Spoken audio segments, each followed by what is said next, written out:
সুনীল গঙ্গোপাধ্যায় লিখেছিলেন, কেউ কথা রাখেনি, কেউ কথা রাখে না। জলজ্যান্ত প্রমাণ দাসপুরের রাস্তা। ভোট আসে, ভোট যায়, সাংসদ বিধায়কের প্রতিশ্রুতিও মেলে ভুরি ভুরি, কিন্তু রাস্তার হাল ফেরে না।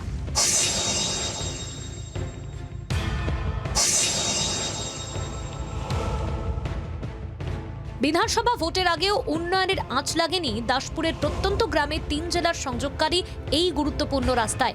রাস্তা জুড়ে শুধুই খানা খন্দ। প্রবলেমটা অনেক দিন থেকেই হচ্ছে, এই রাস্তাটা বাগানা হচ্ছে একবারে ঘাটাল দাসপুর থানা। পশ্চিম মেদিনীপুরের দাসপুর 2 নম্বর ব্লকের খেতপুত দক্ষিণবার বেনাই রানীচক গ্রাম পঞ্চায়েতের উপর দিয়ে গিয়েছে চেতুয়া সার্কিটের বাঁধ।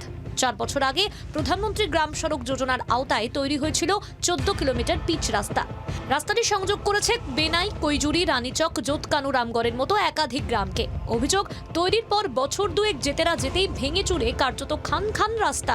রাস্তার বেহাল দশার জেরে প্রায়ই ঘটছে দুর্ঘটনা। অভিযোগ, রাস্তা মেরামতিতে প্রশাসনের কোনো হেলদোল নেই।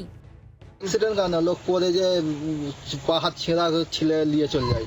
অ্যাক্সিডেন্ট তো বাদ দাও, নিজেরাই পড়ে যায় গাড়ি চালাতে চালাতে।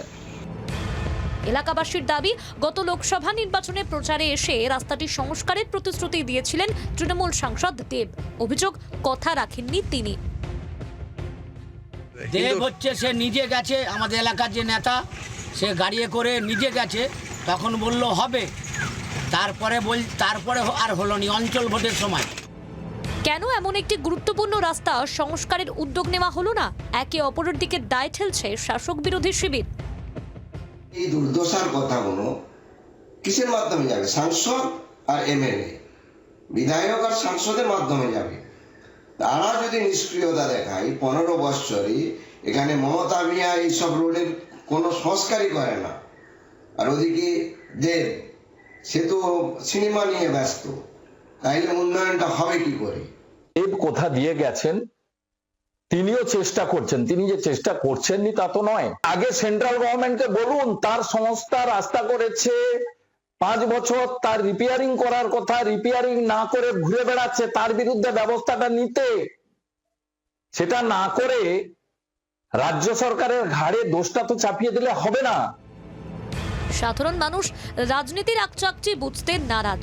তারা চান দ্রুত রাস্তার হাল ফিরুক। প্রতিদিন ঝুঁকি নিয়ে নয়, বরং একটু নিশ্চিন্তে রাস্তায় চলাচল করতে চান তারা। চম্পক দত্তের রিপোর্ট, জি 24 ঘন্টা। বাংলার আওয়াজ, বাঙালির আবেগ, জি 24 ঘন্টা।